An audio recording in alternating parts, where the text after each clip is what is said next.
Assalamualaikum warahmatullahi wabarakatuh. Jumpa kembali lagi dengan saya Udin dalam channel Kim Ude. Asiknya belajar kimia. Materi hari ini adalah model soal PAS penilaian akhir semester kimia kelas 12 part 2. Part 1 sudah bisa ditonton di video sebelumnya. Semoga teman-teman semakin paham, semakin bisa untuk bertarung di PAS semester 1 ini ya. Semoga nanti nilainya bagus untuk nilai kimianya. Untuk di part 1 sudah Kim udah bahas tentang sifat koligatif larutan, tentang kenaikan titik didih, tentang penurunan titik beku, tentang penerapan sifat koligatif larutan dalam kehidupan sehari-hari, dan juga ada model contoh soal yang sering keluar. Untuk model soal PAS kimia kelas 12 part 2 ini nanti Kim udah akan membahas penyetaraan reaksi redoks, mencari mol elektron, sel volta, dan seterusnya. Ikuti terus sampai teman-teman nanti paham model soal yang sering keluar di PAS atau penilaian akhir semester. Oke, seperti biasa sebelum saya bahas, like, subscribe, dan komentarnya juga lonceng ditekan supaya tidak ketinggalan video terbaru dari Kim Ude. Untuk materi dan konsepnya semuanya sudah lengkap di channel Kim Ude mulai kelas 10, 11, dan 12 ya. Ini banyak permintaan dari teman-teman untuk mereview materi soal dan model soal untuk PAS ya.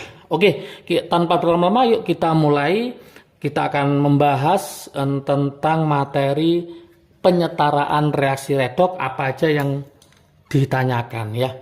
Oke, saya tulis di sini adalah reaksi redoks ya.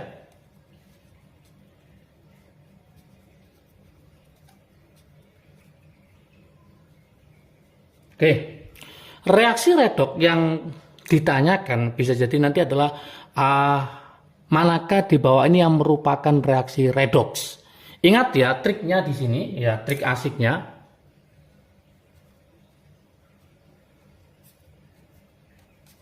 Trik asiknya dikatakan redoks umumnya dikatakan redoks. Redoks itu teman-teman paham ya, mengalami reduksi sama oksidasi. Itu ciri-cirinya dikatakan redoks biasanya di soal itu ada unsur bebas. Ada unsur bebas.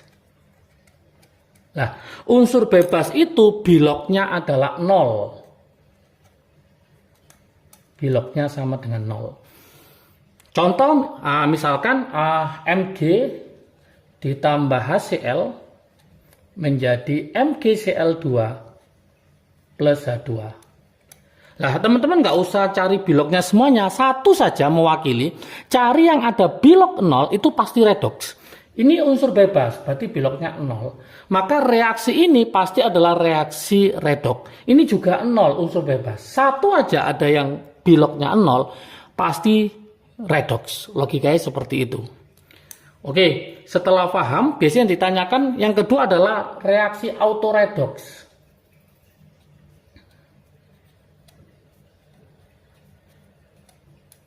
Atau lebih dikenal dengan namanya reaksi disproporsionasi.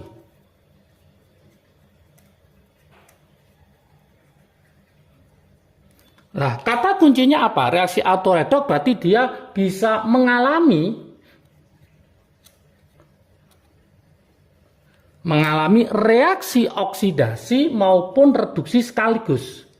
Bisa mengalami oksidasi dan reduksi sekaligus ya, bersamaan.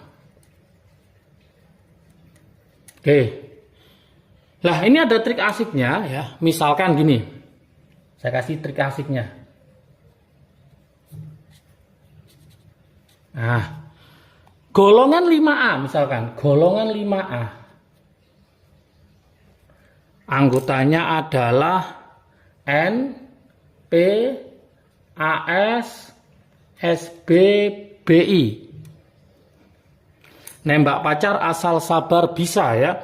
Lah, trik asiknya ini ada bilok maksimum, ada bilok minimum ya. Ada bilok max, ada bilok minimum. Maksimum itu tertinggi, minimum terendah.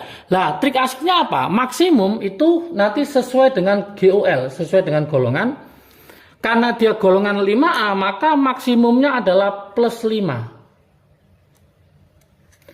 Minimumnya trik asiknya adalah golongan dikurangi 8 miliknya gas mulia. Jadi 5 dikurangi 8 maka dia ketemu min 3. Namanya maksimum itu kan tertinggi. Artinya apa? Dia nggak bisa naik, hanya bisa turun.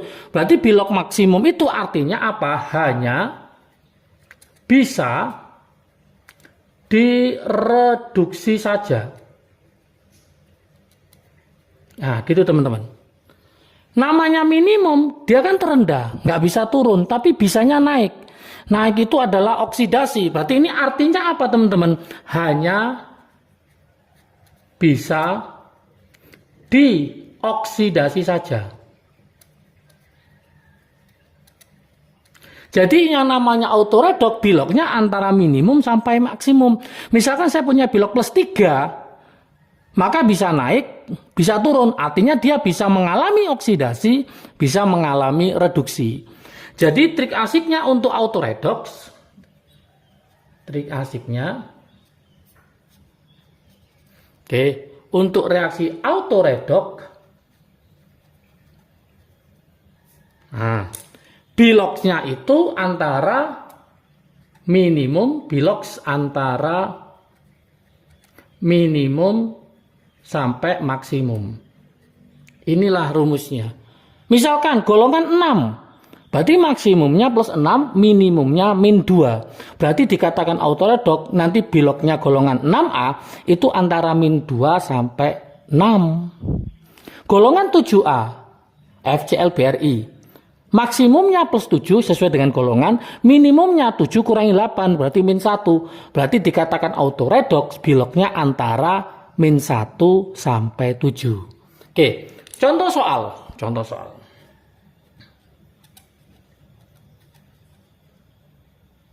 Oke, contoh soal. Manakah yang mengalami autoredox? Manakah yang autoredox? Nah, ini ada misalkan NH3, ada HNO2, ada misalkan N2, ada misalkan HNO3. Nah, seperti ini. Maka kita cari biloknya siapa teman-teman? Biloknya si N.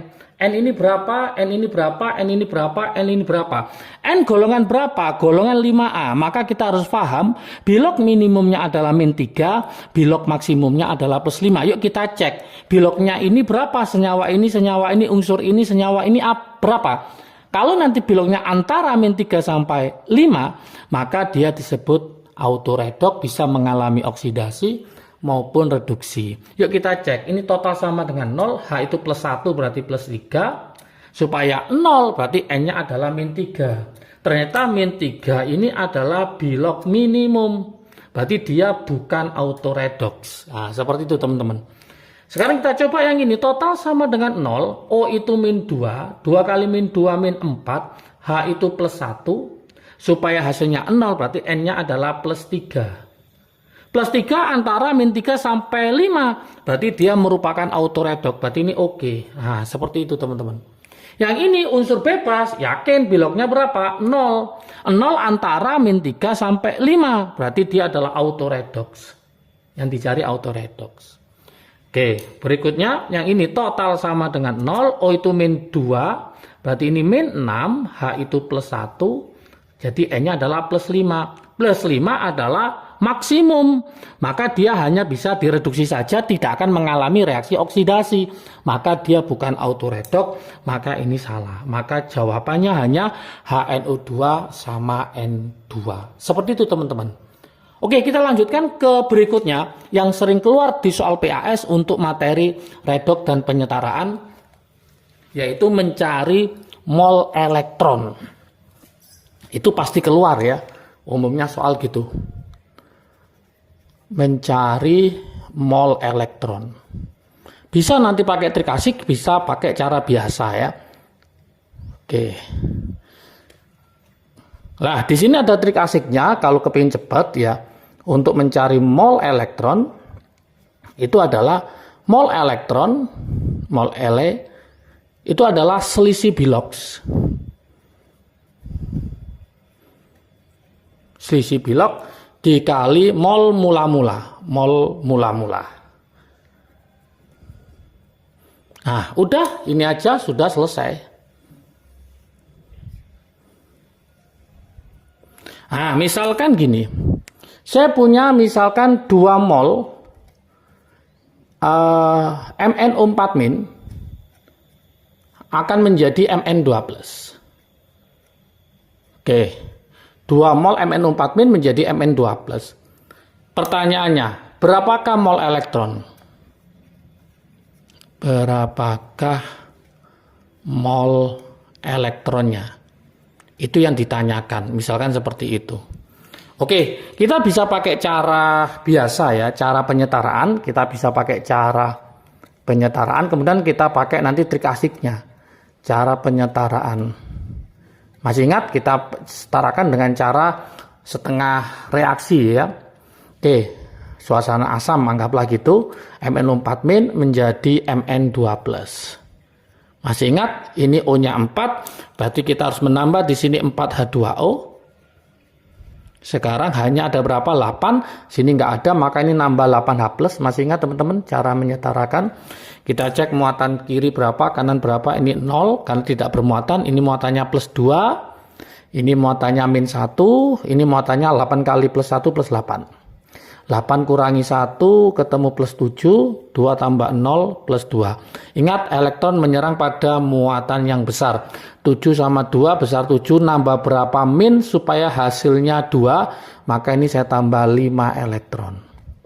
Nah, seperti itu. Jadi di soal masih ingat Mn4-nya 2 mol, berarti ini 2 mol. Maka berapakah mol elektronnya? Mol elektronnya adalah yang ada E-nya ini. Kita pakai perbandingan koefisien, ini angkanya 1, ini angkanya 2. Maka mencari adalah 5 dikali 2. Maka hasilnya adalah 10 mol elektron. Inilah jawabannya.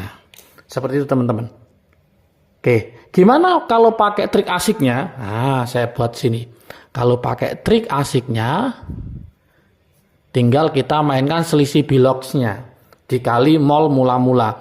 Berarti MnO4- kan berubah menjadi apa? Mn2+. Ini selisihnya berapa teman-teman? Itu maksud saya. Yuk kita cari. Total kan sama dengan -1. O itu kan -2 berarti -8. Berarti Mn-nya adalah +7. Yang ini +2. Dari sini udah kelihatan selisihnya berapa? 7 ke 2. Selisihnya adalah 5. Selisihnya 5. Karena yang diminta mol elektron, nah berarti selisih dikali mol mula-mula. Berarti nanti 5 dikali mula-mulanya adalah 2. 5 kali 2. Berarti ketemu 10 mol elektron. Seperti itu. Oke, jangan sampai lupa. Kemudian yang berikutnya adalah penyetaraan. Nah, mencari koefisien. Kim UD sarankan kalau ada penyetaraan reaksi pakai cara bilok. Itu lebih gampang, lebih efisien, dan lebih cepat daripada pakai setengah reaksi. Oke, Kim UD sarankan kalau bisa itu enaknya pakai cara bilok. Baik suasana asam maupun suasana basah. Ya, contoh misalkan ada soal Fe2+ ditambah MnO4- menjadi Fe3+ ditambah Mn2+. Nah, seperti itu. Ya, tinggal kita mainkan. Ini biloknya berarti +2. Ini biloknya +3. Sesuai dengan muatan. Ini -1, -8. Berarti ini +7 ya. 7 kurangi 8 -1. Yang ini +2. Nah, tinggal kita mainkan naik berapa, turun berapa. 2 ke 3 berarti oksidasi. Oksidasi 1. 7 ke 2. Reduksi 5. Oke. Supaya imbang tinggal kita kalikan ya. Ini kali berapa? Kali 5. Ini kali 1. Oke. Kalau dikali 5 maka ini jadi 5 Fe2+. Ini dikali 1 tetap ya, berarti jadi MnO4-. hasilnya dikali 5 berarti 5 Fe3+, dikali 1 tetap Mn2+. Biasanya cari berapakah koefisien ini. Oke, kalau suasana ini pakai suasana asam, ingat triknya asam itu menambah apa? H+, menambah H+ pada muatan yang kecil. Nanti silakan, konsepnya sudah ada di game UD, muatan kecil. H+ pada muatan yang kecil. Kalau basa itu nambah OH- pada muatan yang besar. Kita cek aja muatan di kiri berapa, di kanan berapa gitu. 5 kali 2 10 tambah min 1 berarti 10 dikurangi 1 berarti ini 9. Sebelah kiri 9. Sebelah kanan 5 kali 3 15. 15 ditambah 2. 15 tambah 2 17. Oke, berarti sebelah kiri tadi 9, sebelah kanan 17. Dari mana? 5 kali 3 15 ditambah 2 17 ya. Berarti 9 ke 17. Ini ada 9 plus 9, ini plus 17. Pada muatan yang kecil. Kecil mana? Kecil 9. Berarti 9 supaya menjadi 17 ditambah berapa? Tambah 8. Berarti nanti nambah 8H+. Kalau ini 8 berarti nambah berapa H2O di sini? Tinggal 4H2O. Kenapa 4H2O? Karena 4 kali 2 8. Yuk kita cek O-nya. O-nya berapa ini? 4. O-nya 4. Sudah selesai ya. Oke, untuk model yang agak sulit nanti di game UD sudah ada. Silakan mampir ke video penyetaan reaksi redoks pakai cara Bilog, baik cara untuk reaksi ion maupun reaksi molekul sudah ada. Nanti yang di soal ditanyakan koefisiennya berapa? 5, 8, 1, 5, 1, 4. Itu yang ditanyakan di soal. Nanti hubungannya sama stoikiometri juga. Ingat perbandingan koefisien menunjukkan perbandingan mol. Kalau teman-teman koefisiennya udah betul, maka nanti langkah berikutnya pasti mudah dan betul. Tapi kalau koefisien ini salah, maka nanti kalau berkaitan dengan stoikiometri pakai perbandingan mol, maka juga akan salah. Ya, nanti biasanya diketahui ini gramnya berapa, nanti jadikan mol. Nanti yang ditanyakan yang sebelah kanan pakai perbandingan koefisien cari molnya, kemudian kalau tanyakan gramnya kalikan MR atau AR. Jangan lupa konsep stoikiometrinya. Oke, nanti kita lanjutkan ke part berikutnya tentang sel volta dan sel elektrolisis. Oke, semangat belajar. Salam sukses dari Kim UD. Asiknya belajar kimia. Assalamualaikum warahmatullahi wabarakatuh.